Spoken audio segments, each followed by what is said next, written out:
Late on the night of March 11th, around 2:30 a.m., I lay in bed with my mother and younger sister, the only three awake in our family of four. Our eldest brother was away for the night.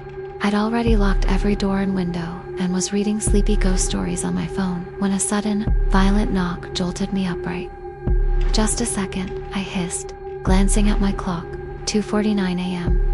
My heart thundered in my chest. I crept to the front door, frowning at the strength of those knocks. So forceful, they sounded angry, urgent.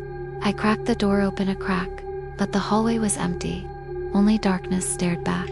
Convinced it was pranksters, I locked the door again and crawled back under the covers, muscles still trembling. Minutes later, little before 3 a.m., the knocking returned, louder and more insistent. My pulse raced as I recalled legends of spirits roaming at the witching hour. This time, I couldn't ignore it. I slipped from bed, heart hammering, and headed not to the door, but to a narrow slotted window at the far side of my room. I eased the jalousie window open, just enough to peer out without revealing myself. What I saw froze every nerve. More than a dozen figures stood in perfect formation on our walkway.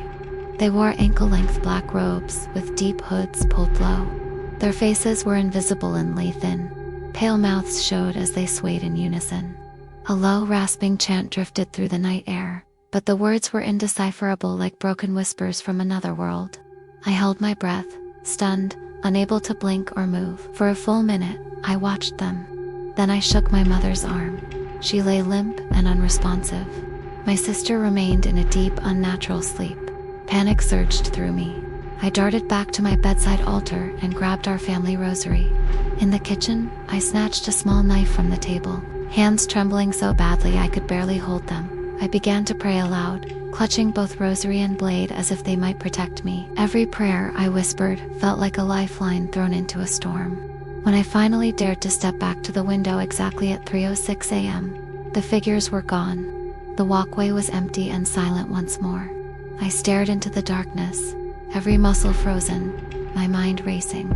I stayed awake until dawn, haunted by their silent formation and raspy voices. In the morning, I told my mother what happened.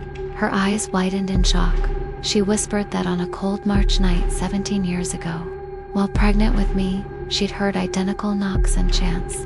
Back then, only she and my baby brother were home. My father worked the late shift. Our house has stood for over 30 years, yet none of us will ever forget that night.